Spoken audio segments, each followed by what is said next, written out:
বন্ধুরা তোমরা কেমন আছো? আশা করি সবাই ভালো আছো। বন্ধুরা দেখো আমি কিন্তু ভালো নাই। কারণ জানো, কারণটা হলো আমার কাছে তো এখন কেউ নাই, মেয়েরা নাই, ছেলে নাই। তা আমি এখন একা একা কাম করতে করতে দোকান বাড়ির হিমশিমি খেয়ে যাচ্ছি। তো অনেক বেলা হয়ে গেল, আর আজকের গ্যাসটাও ফুরিয়ে গেল। তো আমি চুলাতে রান্না করব। এবার চুলাটা ধরিয়ে নিলাম। আর আজকেরা কিন্তু ঘরে বন্ধুরা রান্না করার মতো কিছুই নাই। তো চলো দেখা যাক আজকেরা কি রান্না করি। তো চলো সাথে থাকো আর দেখতেই থাকো।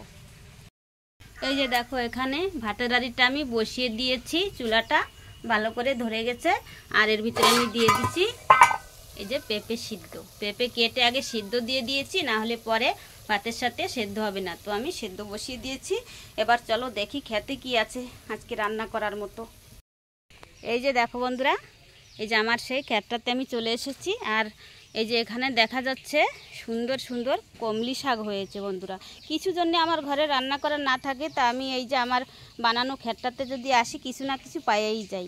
তো এখন আমি এই যে সকাল সকাল কমলি শাক ভাজা করব। এবার শাকগুলি আমি তুলে নিই। এই যে দেখো শাক আমি তুলে নিয়ে চলে এসেছি ঘরে। এই যে দেখো এই কয়টা শাক হয়েছে। তো তোমাদের দাদা ভাই আর আমি বাড়িতে আছি, হয়ে যাবে সকালবেলা। আর ওপাশে দেখো ভাতটা ফ্যান পড়ে যাচ্ছে। তো আমি প্লেটটা তুলে দেবো। তো এবার আমি শাকগুলি কেটে কুটে ধুয়ে নিই, তোমরা সাথে থাকো। এই যে দেখো আমি শাক ধুয়ে এনে সুন্দর করে তারপরে আমি কেটে তারপরে আমি ভাজাটা বসিয়ে দিয়েছি। তো ভাজাটা এখন হচ্ছে। বন্ধুরা দেখো এই যে আমার শাক ভাজা আর পেঁপে সিদ্ধ রেডি হয়ে গেছে। তো আমি তোমাদের দাদা ভাইয়ের জন্য ভাতটা বেড়ে রেখেছি। তো আর দিয়েছি দুটো লঙ্কা ভাজা। তো আজকের আর খাবার আমাদের জন্য সকালে এই হলো।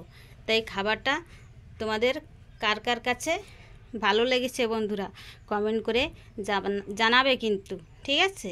তো এখন আমি রাখি, তোমার দাদাভাইকে খেতে দিয়ে দিই।